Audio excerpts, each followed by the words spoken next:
She's the published author of 3 books, hosts daily video conferences with students around the world, inspires teachers around the country.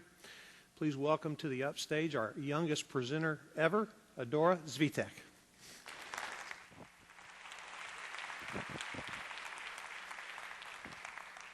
Hi, everybody. I kind of have to echo what Michael Eisner was saying. How do I follow that? I mean, she just basically summed up what I'm going to say. But I will still do my best. Let's start with, oops, not sure. I don't need that slide right now. Let's start with a couple questions. When was the last time you had lunch with a friend? Maybe got a coffee. I want you to imagine the situation. What about collaborating with coworkers or having a meeting with your boss? Now imagine that in every one of those situations, your boss, friend, or coworker was the only one talking, and in a kind of condescending voice, too. The reason I'm asking you to imagine this is because in too many cases, this is what an average adult-child relationship looks like. You know what I mean, sending the kids off while the adults talk about literature and high culture, because goodness me, think about 4 little children exposed to culture and mutual friends. And obviously, I'm not talking about Junior Up, because Junior Up gives us the chance to listen to those very things, in case you're wondering. I had a great time yesterday night at a party designed for the speakers here at Up, and I was able to converse with the adults, and that's one of the most wonderful things when we are included. I hope this kind of scenario about sending the kids away and not letting them be a part of your experience won't apply to many in the room today. I'm sure that a lot of you are great parents and grandparents. But some of us have seen such scenarios played out, hopefully not, but sometimes accidentally in our own living rooms. You might think that I, being an advocate of listening to kids and everything, that my family will be perfect, but no. My sister Adriana, she's like, oh, nobody hears me a lot of times. And the sad thing is, sometimes it's true. It's not so much that you're necessarily closing your ears or turning your back. It's more that sometimes it just takes a little practice to know how to listen and ask. My mom is a good case in point. She's really notorious among my sister's friends for her interrogation skills. When my older sister brings over some of her friends to our house, it'll be sit down at our table and, are you in honors? What do you think of technology in your classroom? What are your teachers doing? You know, on and on. And honestly, it can be sometimes, well, a little bit embarrassing. However, Mom, that's not to say that asking questions isn't good. As a matter of fact, at the right times, it can in fact lead to unexpected results. When we were at our friends Priya and Maya's house, our mom started, of course, asking them some questions. But it was their profound answers which brought tears to their mother's eyes. Literally, because even though they were gifted students, they had been marked out as highly capable, she hadn't really taken the time before to ask them such questions and hear their responses. It goes to show that even really well-educated, devoted parents don't necessarily always take the time to listen and ask their kids questions. And as a society, it's not often that we take the time to listen to young people like Priya and Maya. But what's the big deal about listening in the first place? It won't harm anyone in the long run, will it? The kids will grow up and then they can have a say. However, what I see as the problem here is that as we grow up, we're bombarded with constant messages from media, from society, and from our peers. We may be more gloomy, more used to conformity and thinking inside the box, leading to less inspired, innovative ideas. Ultimately, when adults don't think about what they can listen and learn from kids, they're closing their eyes to potentially bright ideas. To me, sharing ideas shouldn't be something that comes like a ride at Disneyland, no offense, but after waiting in a long line, it should come no matter what your age.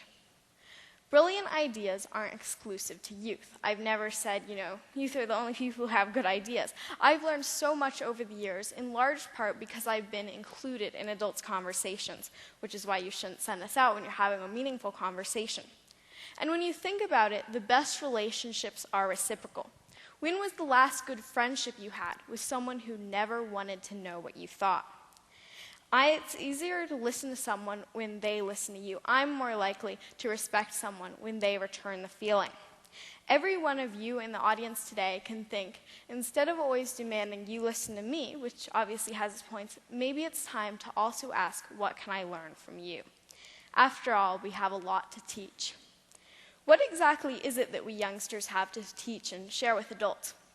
Well, for one thing, kids can show you a level of honesty, fearlessness, and imagination that many adults can only envy. But that saying about old dogs and new tricks, I found out that was false. I actually ran a study, which means that you too can have those qualities if you don't already. Perhaps a great example of honesty, what first came to my mind when I thought about that was that childhood classic, The Emperor's New Clothes. Maybe you remember it. Here's a shortened quote. So now the emperor walked under his high canopy in the midst of the procession. All the people cried out, "Oh, how beautiful are our emperor's new clothes! What a magnificent train there is to the mantle, and how gracefully the scarf hangs." In short, no one would allow that he could not see these much admired clothes, because in doing so, he would have declared himself either a simpleton or unfit for his office. Certainly none of the emperor's various suits had ever made so great an impression as these invisible ones. And now what happens? "But the emperor has nothing at all on," said a little child. "Listen to the voice of innocence," exclaimed his father, and what the child had said was whispered from one to another, and it goes on, and all the people catch on. And then the lords of the bedchamber took greater pains than ever to appear holding up a train, although in reality there was no train to hold. Maybe the moral of Hans Christian Andersen's beloved story was not so much or not entirely about flattery and deception as it was about learning from kids. You never know. We've all seen examples of blunt honesty from kids before. One of my fondest childhood memories is when my sister and I got a new tutor, Felisa. And my sister, we were sitting down one day, we were learning our Spanish, and then my sister just looked at her and said contemplatively, "You have a kind of big nose." And I was just sitting there like, you shouldn't have said that. And she did, of course, say sorry. Am I advocating that kids like my sister at a young age should be allowed to just say whatever they want to adults, no matter whether it's hurtful or impolite? No. But there's a big difference between merely not uttering something impolite or inconsiderate and the lying, flattering, and sucking up that we see so often from adults and in large companies. What am I talking about? Just think back to the oil spill. It seems so far away now, but I saw this evidenced with BP's reaction to the oil spill. Their barrels of oil's leaked estimate just kept on climbing and climbing. And I mean, these were huge numbers. But even with these huge numbers, you weren't always sure of time and time again whether they were telling the truth. And time again, it seemed like they weren't. We needed blunt honesty. If not from BP, then maybe from one of our regulatory agencies. We needed a "you have a big nose" moment for BP. And what happened? One politician actually apologized to BP for the fact that the government had made them set up a relief fund. Honesty motivates people to act. Pretending the problems are smaller than they really are just makes us delay. It made me kind of think back to what David Eagleman was saying about, short-term thinking, long-term thinking. And honesty definitely really gets you to act. From what we've seen so far, maybe it's not surprising that one of the quickest responders to the Gulf oil spill was not an adult at all, but a kid. Olivia Buller started drawing pictures of birds that she would give to people who had donated to the Audubon Society's emergency fund because she loved the birds in the Gulf and she wanted to help. Like Olivia, when you see a problem, you should solve it, not wait and dilly-dally and put out ads for the sake of PR or company brand. Any guesses on how much BP ultimately spent on ads? I'm hearing silence. Well, BP, according to CNN Money, spent close to $100 million on ads alone. One thing that many criticize those top officials for, notably, I almost feel sorry for him now, but notably Tony Hayward, who said he wanted his life back, was a lack of empathy for both the human and animal populations, the small businessmen, the fishermen, and the people, the citizens of the Gulf affected by the spill.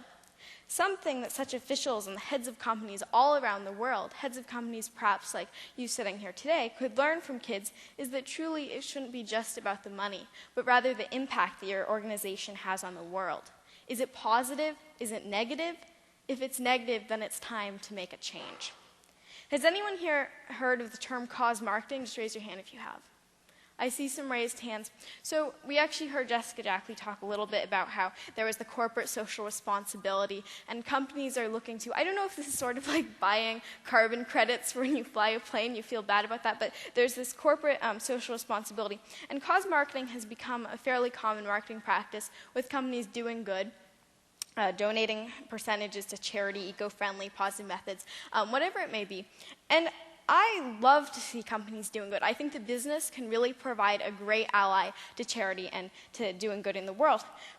But at the same time, I have to sometimes ask, is it pure motivation to make the world better all the time? Or is it for brushing up your public image? For saying, here, look at this, I'm doing good. And if it's for the latter, if it's for the PR, then it works. Because I know I bought chocolate bars from companies that donate to animal sanctuaries or something like that.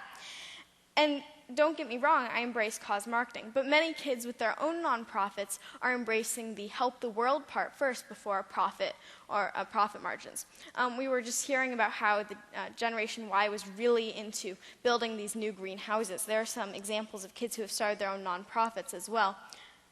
Austin Gutwein started Hoops of Hope, which is like a walkathon for basketball free throws, and it helps to buy school supplies and emergency aid for countries faced by natural disasters, AIDS, etc. And he founded this after he heard about children orphaned by AIDS and how he would feel if he lost his parents, demonstrating that quality of empathy. The reason I'm sharing the example of Austin, his story, is because of what I see as a lack of entirely pure motivation to take care of our world. If there was no positive brand image, no gaining profit margins, no PR, whatever, associated with companies' charitable giving, then I want you to think about how many companies would still continue those giving campaigns. And I'm not saying that they wouldn't. I mean, I think a lot of companies might. It's entirely possible that some are doing it out of the goodness of their hearts. But the infamous Tony Hayward once said, "Our primary purpose in life is to create value for our shareholders." Probably many companies look at social responsibility and helping the world as a means to an end.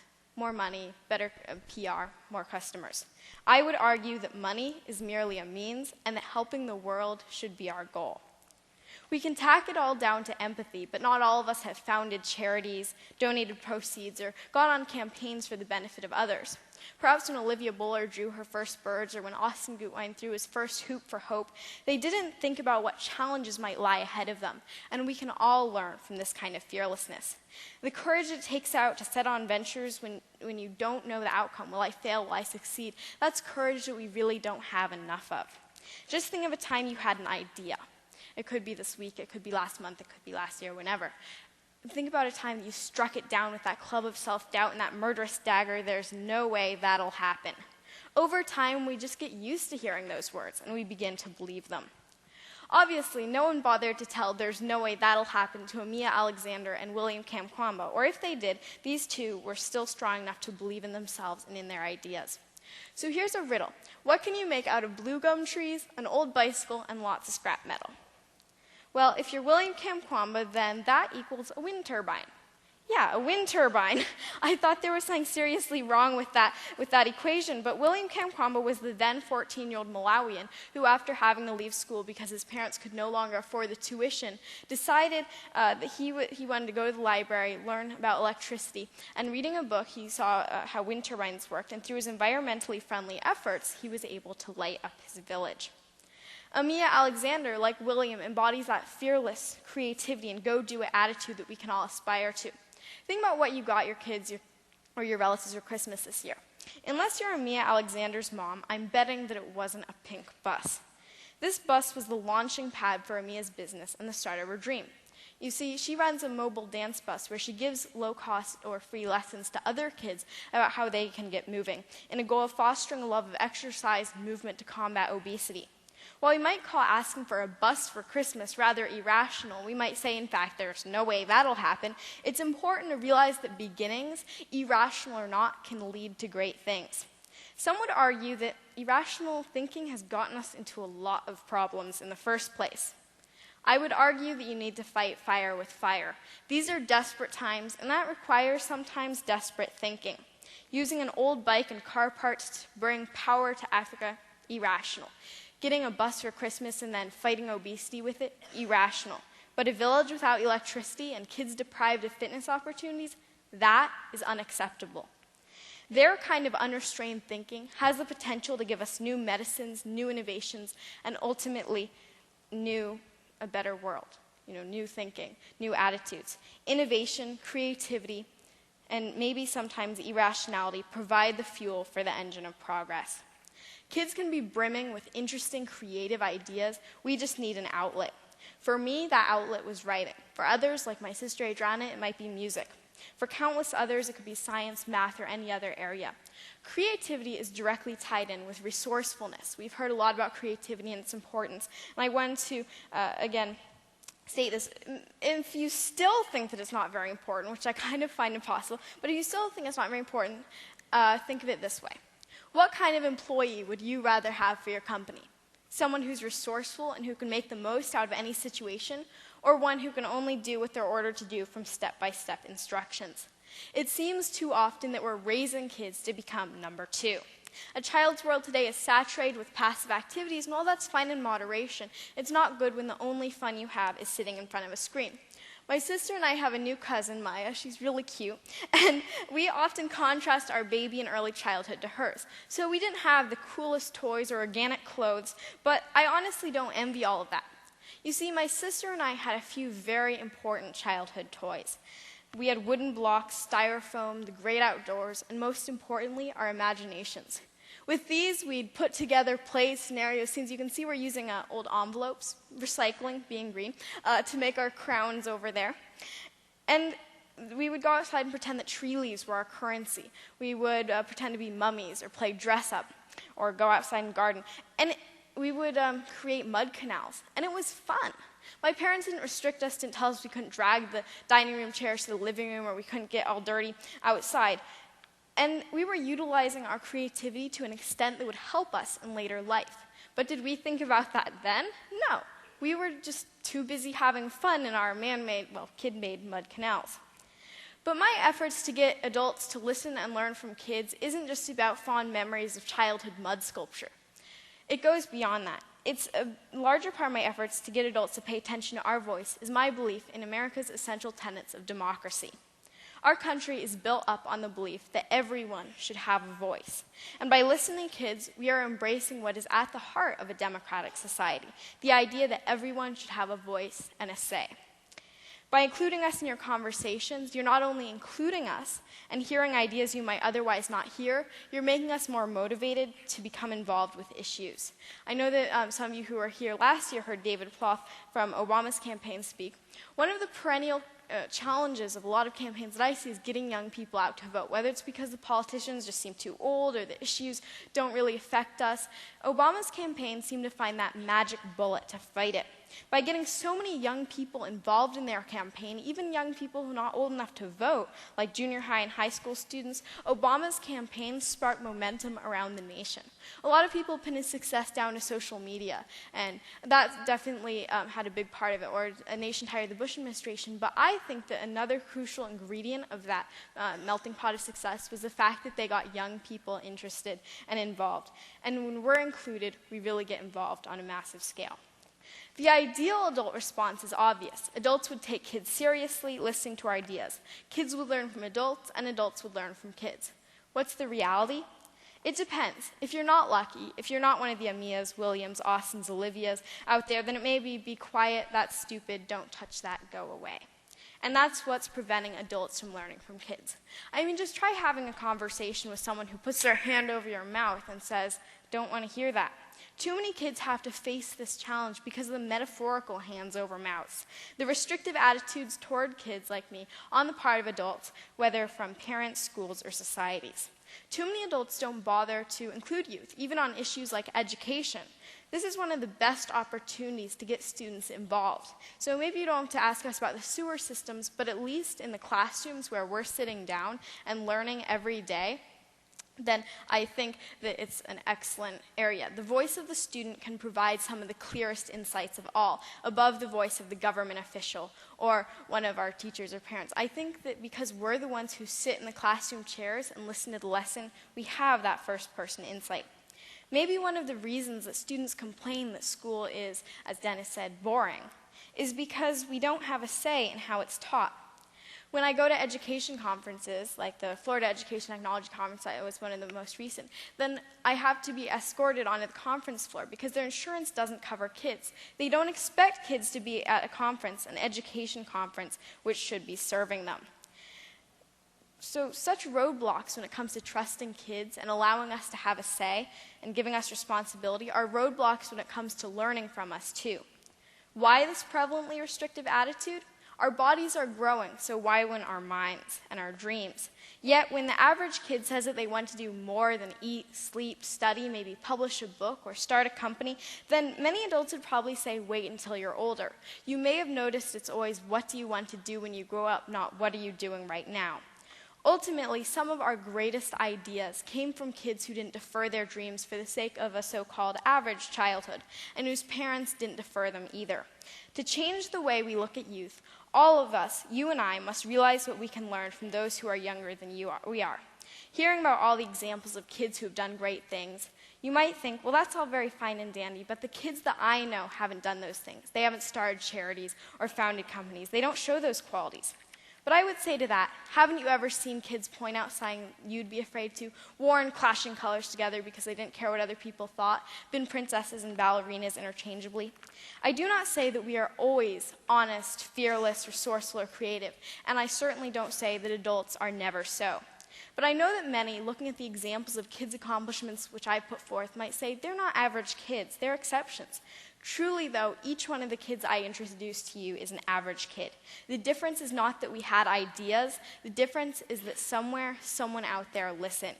Today, I'm here speaking at Up because David Eagleman and Cheryl and Ernie Rapp listened. My generation is facing ever-increasing challenges. In order to ensure the success of our shared future, millions of young people need you to become that someone. An old Chinese proverb says, paraphrased, when you go on a journey with 3 people, you will always find your teacher. I'm betting that at least one of the people on that journey with you is a kid. I spoke in the introduction about how the best relationships are reciprocal. Just as you expect us to learn from and listen to you, I hope that every one of you in the room today can listen to and learn from us. In Victorian times, children were expected to be seen and not heard. But I would ask this. If we are always mute, how will we learn to speak? Thank you.